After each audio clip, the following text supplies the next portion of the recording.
Right, so we are continuing week 4, which was chapters 25 to 32. This is our second part of the video for the week. Chapter 28, the old goose, has a picture I'll show you again. Ordinarily, the forest animals would have run away from the monster, but they were awfully curious why she was carrying a hatchling on her shoulder. And once Roz explained the situation, the animals actually tried to help. A frog pointed Roz up to the squirrels. A squirrel recommended that she speak with the magpies, that's a type of bird. And then a magpie sent them over to the beaver pond. The ground grew soggier, the grass grew taller, and soon the robot and the gosling were looking across a wide, murky pond. Dragonflies buzzed through the reeds, turtles sunned themselves on a log, schools of small fish gathered in the shadows, and there, floating in the center of the pond, was an old gray goose. "A very good morning to you," the robot's friendly voice boomed over the water. "I have an adorable little gosling with me." The goose just stared. "I am in great need of your assistance," said Roz. "Actually, the gosling is in need of your assistance." The goose didn't move. "Food, food, food," peeped the gosling. That tiny voice was more than the old goose could bear, and she began gliding across the pond and squawking to the robot. "What are you doing with that hungry hatchling? Where are his parents?" "It was a terrible accident," said Roz. "It was my fault. This gosling is the only survivor." "If there was a terrible accident, why does your voice sound so cheerful?" The goose flapped her wings. "Are you sure you didn't eat his parents?" "I am sure I did not eat his parents," said Roz, returning to her normal voice. "I do not eat anything, including parents." The goose squinted at the robot. Then she said, "Do you know who his parents were?" "I do not." "Well, they must have belonged to one of the other flocks on the island, because nobody in my flock is missing." "Will you take the gosling?" "I most certainly will not," squawked the goose. "I can't take in every orphan I see. You say this is your fault. It seems to me that it's up to you to make things right." "Mama, Mama," peeped the gosling. "I have tried to tell him that I'm not his mother," said the robot, "but he sure does not understand." "Well, you have to act like his mother if you want him to survive." There was that word again, act. Very slowly, the robot was learning to act friendly. Maybe she could learn to act motherly as well. "You do want him to survive, don't you?" said the goose. "Yes, I do want him to survive," said the robot, "but I do not know how to act like a mother." "Oh, it's nothing. You just provide the gosling with food and water and shelter. Make him feel loved, but don't pamper him too much. Keep him away from danger, but make sure he learns to walk and talk and swim and fly, get along with others, and look after himself. After that, that's really it. That's all there is to motherhood." The robot just stared. "Mama, food," said the gosling. "Now would probably be a good time to feed your son," said the goose. "Yes, of course," said the robot. "What should I feed him?" "Give him some mashed up grass, and if a few insects get in there, all the better." Roz tore several blades of glass from the ground. She mashed them into a ball and then dropped the ball into the nest. The gosling shook his tail feathers and chewed his very first bites of food. "By the way, my name is Loudwing," said the goose. "Everyone already knows your name, Roz, but what's the gosling's name?" "I do not know." The robot looked at her adopted son. "What is your name, gosling?" "He can't name himself," squawked Loudwing. And then, with a loud burst of wing beats, the goose fluttered up from the pond and landed right on Roz's head. Water streamed down the robot's dusty body as Loudwing leaned over the nest. "Oh dear, he certainly is a tiny thing," said Loudwing. "He must be a runt. I'll warn you, Roz, runts usually don't last very long. And with you for a mother, it'll be a miracle for him to survive. I'm sorry, but that's the truth. However, the gosling still deserves a name. Let's see here. His bill is an unusually bright color. It's actually quite lovely. If I were his mother, I'd call him Bright Bill, but you're his mother, so it's up to you." "His name will be Bright Bill," said Roz as the goose fluttered back to the water, "and we will live by this pond where he can be around other geese. I will find us a sturdy tree nearby." "You will do no such thing," the goose flapped her wings. "A tree is no place for a gosling. Bright Bill needs to live on the ground like a normal goose." Loudwing sized up the robot. "I suppose you two will need a rather large home. You'd better speak with Mr. Beaver. He can build anything. He's a little gruff at times, but if you're extra friendly, I'm sure he'll help you out. And if he gives you any trouble, remind him that he owes me a favor." Chapter 29, The Beavers. Every day the beavers swam along their dam, inspecting and repairing it. The wall of wood and mud allowed only a trickle of water to pass through and had turned a narrow stream into the wide pond that many animals now called home. As Roz and Brightbill walked around the pond, they passed hundreds of chewed-up stumps, proof that the beavers needed a constant supply of wood. And this gave Roz an idea. The robot swung her flattened hand, and the sounds of chopping wood echoed across the water. They were soon replaced by the sounds of footsteps and shaking leaves as the robot carefully walked along the beaver dam with a gosling on her shoulder and a freshly cut tree in her hands. The beavers floated beside their lodge and stared at the bizarre sight with open mouths until Mr. Beaver slapped his broad tail on the water, which meant stop right there. The robot stopped. "Hello, beavers. My name is Roz, and this is Brightbill. Please do not be frightened. I am not dangerous." She held out the tree. "I have brought you a gift. I have thought perhaps that you could use this in your beautiful dam." "No thanks," said the beaver. "I have a strict policy never to accept gifts from monsters." "Don't be ridiculous," interrupted Mrs. Beaver. "We can't let a perfectly good birch tree go to waste." "I'm afraid I must insist," said Mr. Beaver. Mrs. Beaver turned to her husband. "Remember how you asked me to point out when you're being stubborn and rude? Well, you are being stubborn and rude." Then she turned back to Roz. "Thank you, monster. If you'd be so kind as to drop the tree in the water, we'll take it from there."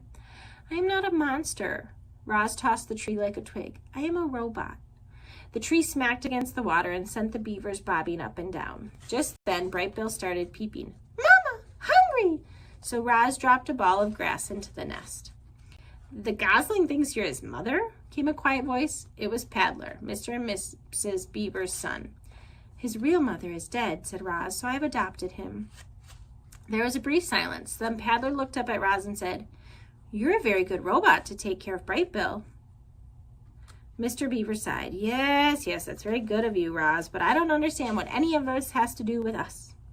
"My son and I need a home, and Loudwing said you would help us build one." "Of course she did," Mr. Beaver muttered to himself. "Loudwing gets me out of one lousy jam, and I spend the rest of my life doing her favors."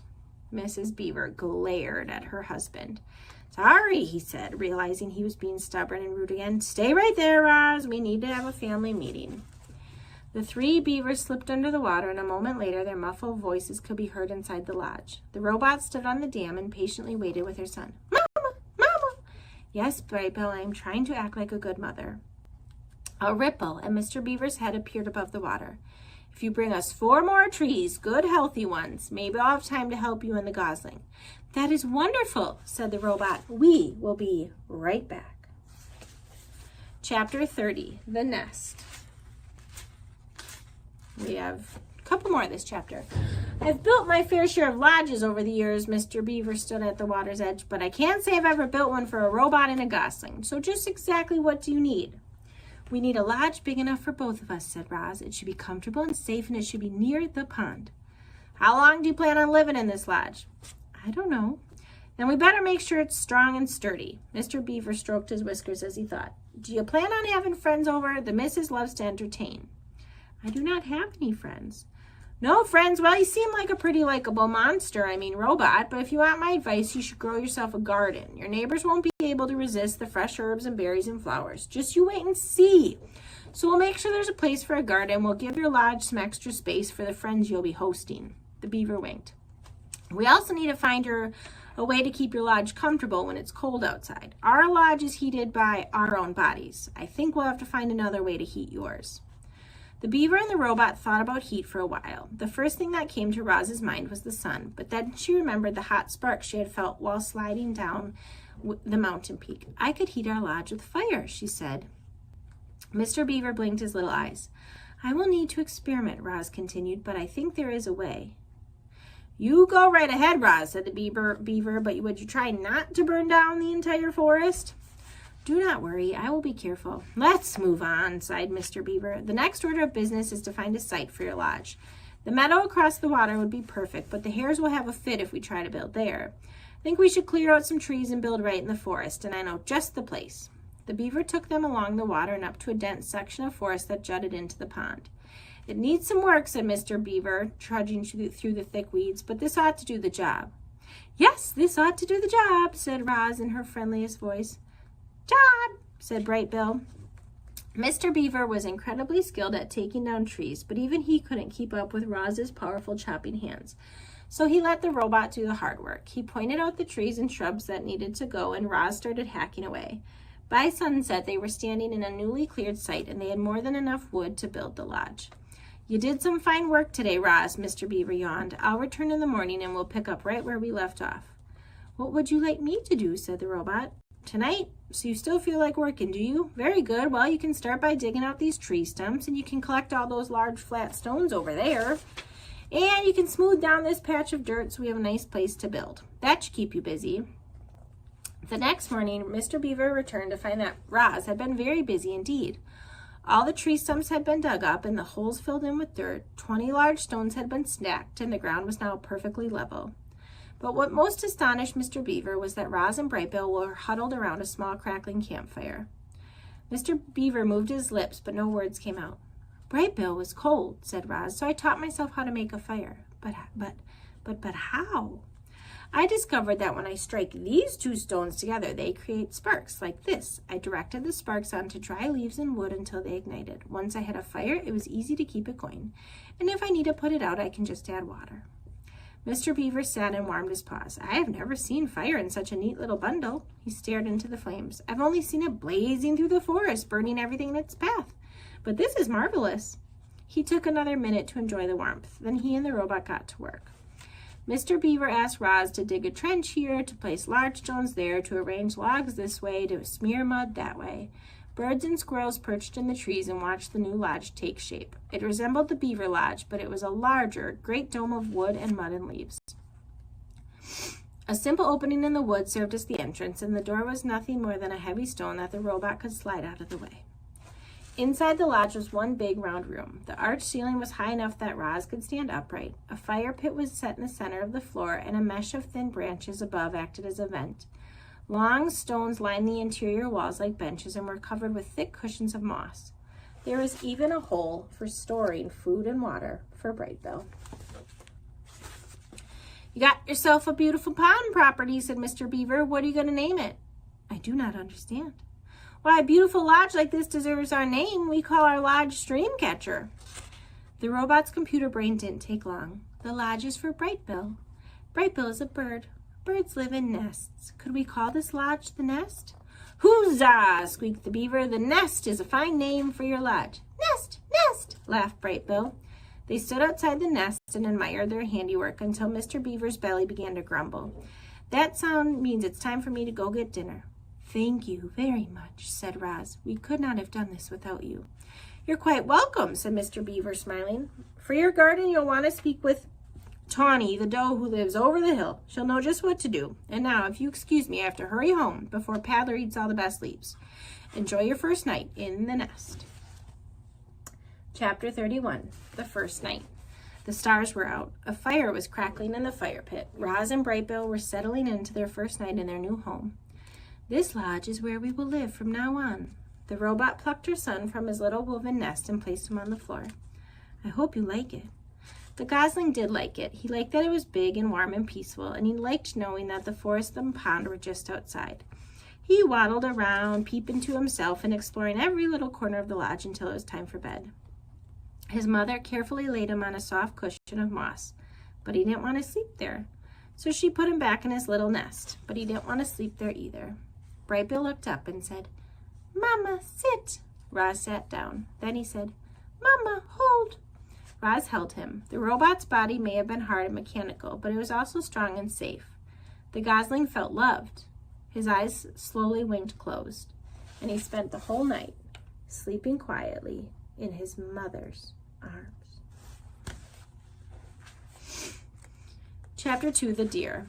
The deer family did not run from the sound of snapping twigs and crunching leaves. They had all heard about Roz and Bright Bill, and they knew there was nothing to fear. Crown Point stood before his doe and his 3 spotted fawns, and the family watched as the robot approached with the gosling on her shoulder. Hello, my name is Roz, and this is Bright Bill. We are looking for a doe named Tawny. Crown Point moved aside, and the doe silently stepped forward. Mr. Beaver helped us build a lodge, said Roz, and he thought you might help us grow a garden. Mr. Beaver helped you? came Tawny's gentle voice. You must have done something for the beavers. I brought them freshly cut trees, said Roz. Tawny looked at Crown Point, and the buck slowly nodded.